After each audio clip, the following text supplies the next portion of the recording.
what would it be like to look at life as an experiment, and who do I want to be in this world? How do I want to show up for myself, for others, for the planet? And I love what you shared about testing, right? Okay, so does this feel good? And part of that experimentation, I think, is kind of noticing, okay, like I'm going to try this thing and I'm going to try that thing. And does it feel good? And the language that I use is, does it feel expansive and life giving? Does it feel contractive? And so we all know, like, imagine that kind of like feeling of relaxation. Ah, that's expansive, right? And we don't have to label it and we don't have to understand it, but just Right. does it feel expansive and good? Does it feel contractive?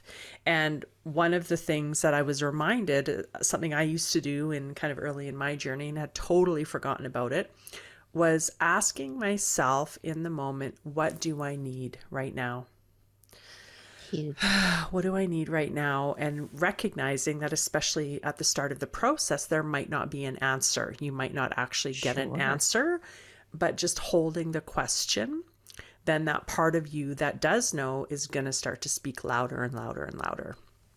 Absolutely. And honoring what the answer is. That's a really big thing for people who haven't started this journey or just starting this journey. Because when you get the answer, you second guess it. I Mm. remember days where the answer for me was you need to just be still. You need to stop doing and just be still. And there's such discomfort in that because we're always supposed to be moving forward. We're always supposed to be hustling. We're supposed to be pushing to the next thing. And so it took me a long time on my journey to be okay with what the answer was. I don't need to earn a day off. I'm entitled to a day off if that's what my body tells me I need. I'm entitled to have fun if that's what I want to be doing today. I'm entitled to be creative or sensual or whatever it happens to be. Listening to that and honoring what that is a huge part of walking this path. Mm. How did you learn how to honor that? Oh, well, that was also a lot of trial and error because we do, I think, especially as women, in my experience, we do often put the needs of others before ourselves. And so when your body or your spirit is telling you today, this is what I need, and it conflicts with what something someone else needs, that can be a really hard thing. And then when you run into people in your life who push back because you're suddenly trying to take space for yourself, that can be really uncomfortable. And a lot of people will not allow the comfort to be something that comes into their life because they don't want to upset the people around them. I wholeheartedly embraced that discomfort. And I very clearly said to the people in my life, this is who I am in this moment. And if you're not okay with that, that's perfectly fine. You get to make the choice you get to make. But I am telling you, this is where I am. And if you can't honor that, we can't be in each other's lives right now. Maybe some other time.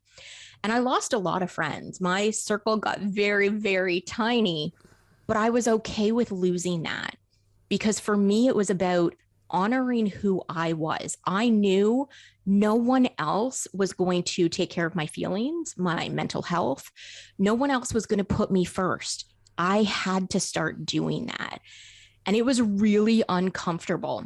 I Hmm. remember one day having a conversation with someone who I love still to this day very clearly. They said to me, I cannot believe that for the last 30 years, you have been willing to consistently do what everyone has asked you. This is the first time I've asked you for something and you're saying no. And we had a really uncomfortable conversation. And I said, I have to say no. Because if I say yes to you, I'm ultimately saying no to myself and my own Hmm. needs. And I cannot say no to myself any longer because that's the thing that cost me my health in the first place.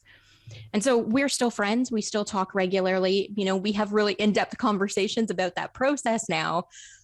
But you really have to be okay with that discomfort because you are the only one that is going to determine what's okay in your life. And if you aren't doing that for you, other people will put onto you what they think is okay. And that's where we end up having problems in the journey. So, how did you get to be solid state in standing in the discomfort? For me, it was really just a realization. And it's hard to describe because unless you're actually sitting in the moment, you may not necessarily understand this. But for me, in those moments, in the first couple of times that I was doing it, I realized if I had any other answer than putting myself first, I was going to end up back where I was when I was having that thyroid biopsy. My mental health was going to crash. I was going to be suicidal. I was going to be in a place where I could not move forward. And in order to move forward, I had to do this. And if it literally meant everyone on the face of the planet that I knew no longer was a part of my life, I would figure out a way to be okay with that and find other people if that's what I needed to do. And I can't really describe for people how to work through that, because I think it's very personal to everyone, especially when you're talking about really close friends and family. Losing those relationships can be really difficult. I knew for me personally, losing them was better than sacrificing myself. And that's what I had to go with in those moments. And was it the health wake up call that got you to that point?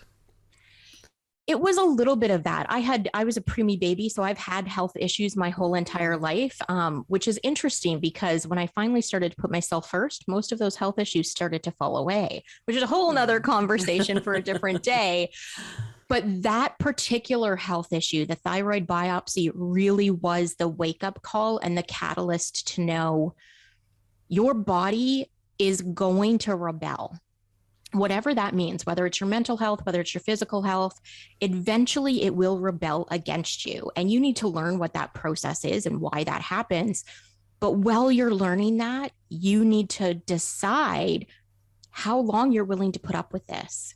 And I wasn't willing to put up with it any longer. So it was, in a lot of ways, the catalyst, but in a lot of ways, it was just the wake up call. It was the thing that said to me, no one else is standing here while you're going through this. No one is holding your hand. No one is fixing this for you. You're alone. And if you don't stand up and do something about it, the universe is going to do something about it for you. I love that you get to decide how long you're going to put up with this. Yeah. You get to decide. It's a choice. Yeah. And you can choose to continue to put up with it. 100%. And lots of people do, Yeah. I work with people all the time that tell me I'm not comfortable walking away from my friends and family. That's fine. You have to make the choices that are right for you. I was comfortable doing that because I knew that's what I needed. But you have to listen to your own voice. And maybe today you put up with it and maybe tomorrow you don't, right? Everybody gets to choose different at every moment. Yeah. And I think it's really empowering when you can shift from I'm a victim to I'm choosing to be in this situation. I'm choosing to put up with this.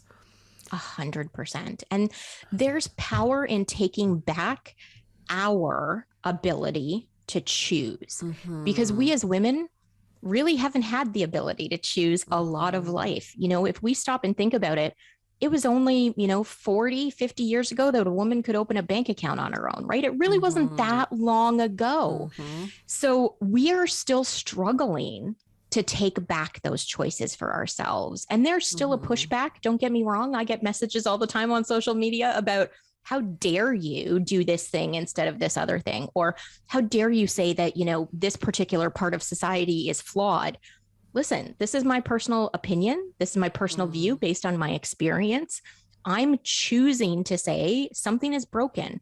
If you don't think it's broken, that's fine. That's your choice. But allow me my choice too, because we're all entitled to make whatever choice we choose on any given day.